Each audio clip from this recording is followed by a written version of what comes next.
What type of research was involved, and what was the biggest challenge? Because you don't want to make it like too over the top, and you got to keep it within the zone of being like realistic. So what's the challenge there? So there was one of David's mission statements was he didn't want to give us any more of those overly romanticized Hollywood style, comic book serial killers, that are so charming and witty, and they'd be the perfect dinner guest if you weren't on the menu type thing.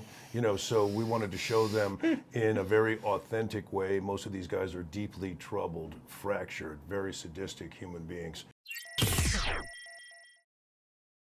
How would you? I always like to bring the viewer up to speed, because the cool thing about Netflix is you don't have to rush out the first weekend it comes out. Like, you have time to catch up to it. So like, if you're an early adapter, you'll watch it right away. If you want to wait a little bit, you watch it 6 months later. If you're really slow, you watch it a couple years down the road. But how would you set this up for people? No, I'm not taking that one. Oh my God! They both looked at you and then you passed away. You just passed it away.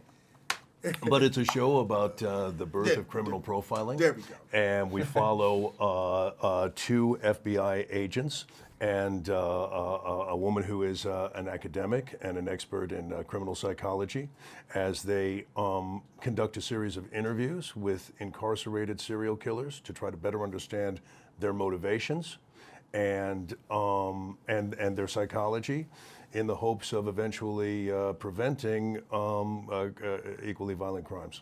That was beautiful. That's why. Is that why? Yeah, because I would have gone into all this detail, and I would have been sort of like it would have been. But what is it? What is it? Because TV shows and movies about serial killers, people are so drawn to that. I don't know why. Cause I didn't study psychology, but what is it about the mind of serial killers and criminals that fascinate people so much? Because they're so different. They're so different to us. Because they commit these horrible crimes, rape and torture, murder, mutilation. People can't understand how one person can do that to another person. So I think they're fascinated by it because they're so different to us. Yeah, what would your take be? Because people always are like especially when people watch the news, they're like, it's so negative. But then when you put out shows and TV series about crime and serial killers, they're like, oh, I gotta watch, and they're just so pulled in. That's interesting. That is really interesting. That's really, yeah.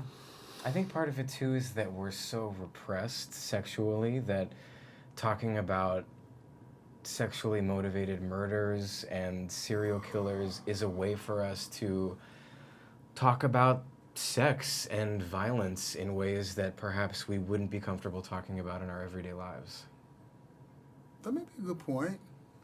It still goes back to what you said, though. I think we're still there with it. But that's good for you guys, because you're creating a show that people are going to find very fascinating and interesting, right? Hopefully. Yeah. Yeah. It's an endlessly fascinating subject. There's so much to understand.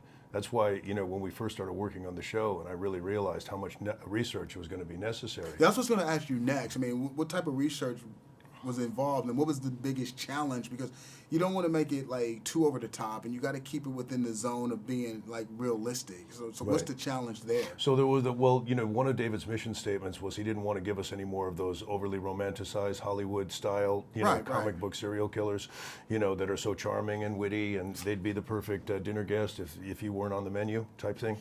So we wanted to show them in a very authentic way. Most of these guys are deeply troubled, fractured, very sadistic human beings.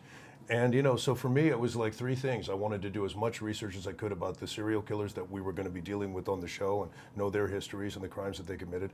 I wanted to understand as much as I could about criminal profiling and about what the job of an FBI profiler is. And then I wanted to understand how that fits into, we're a period piece. It's 1978. It's not 2017. Right. So, what did the different social and political context mean, in terms of these guys and the way that they did their work? As you guys were doing your research, what's the one thing that you discovered or found out about that just sort of totally blew you away, that you had no idea about? I didn't know that there was early warning signs.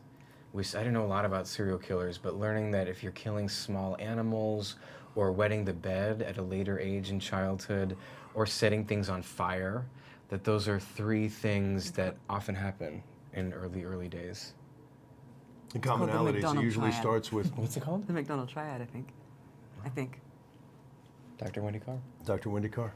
Oh, well, fantastic. Well, thanks a lot. I mean, this is like you could have an endless discussion about this.